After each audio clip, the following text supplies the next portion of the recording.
નમસ્કાર દર્શક મિત્રો, ટીવી18 ન્યૂઝમાં આપનું સ્વાગત છે। સુરત મહાનગરપાલિકાની 12 કમિટીઓના ચેરમેન અને વાઇસ ચેરમેનની વરણી કરવામાં આવી છે।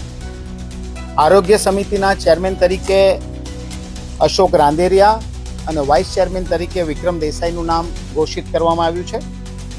જાહેર બાંધકામ સમિતિમાં રાજેન્દ્ર પટેલને ચેરમેન નિયુક્ત કરવામાં આવ્યા છે અને શીતલ પ્રતિક પટેલને વાઇસ ચેરમેન નક્કી કરવામાં આવ્યા છે। પાણી સમિતિ રશ્મિબેન સાબુ ચેરમેન તરીકે અને મહેશ કુમાર મકવાણા વાઇસ ચેરમેન તરીકે નિયુક્ત થયા છે। નગર નિયોજન સમિતિમાં મહેન્દ્ર દેસાઈને ચેરમેન તરીકે નિયુક્તિ આપવામાં આવી છે અને અશોક માંગીલાલ શાહને વાઇસ ચેરમેન તરીકે નિયુક્તિ આપવામાં આવી છે। સમાજ કલ્યાણ આનંદ પ્રમોદ સમિતિમાં રાજેશ રાણાને ચેરમેન તરીકે નિયુક્તિ આપી છે અને ઈશ્વરભાઈ નારોલા જે વાઇસ ચેરમેન તરીકે નિયુક્તિ પામશે। ગટર સમિતિમાં રવિન્દ્ર વિઠ્ઠલભાઈ ખેરનાર જેમને ચેરમેન ઘોષિત કરવામાં આવ્યા છે અને રાજનીશ દેસાઈને વાઇસ ચેરમેન ઘોષિત કરવામાં આવ્યા છે। કાયદા સમિતિમાં મોહિનીબેન રાઠોડને ચેરમેન તરીકે નિયુક્તિ આપી છે અને કાવ્યાબેન પટેલને વાઇસ ચેરમેન તરીકેની નિયુક્તિ આપવામાં આવી છે।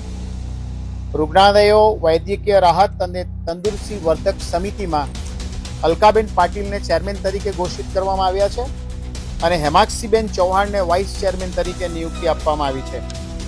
ગૃહ નિર્માણ અને ઉદ્યાન સમિતિમાં સુરેશભાઈ ધામેલિયાને ચેરમેન તરીકે નિયુક્તિ આપી છે અને વિધિબેન છનાભાઈ રાઠોડને વાઇસ ચેરમેન તરીકે નિયુક્તિ આપવામાં આવી છે।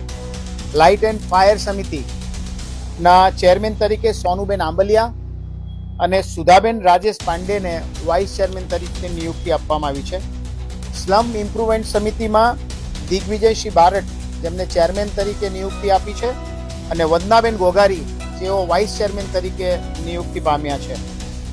જાહેર પરિવહન અને પ્રવૃત્તિ સમિતિ જેના ચેરમેન તરીકે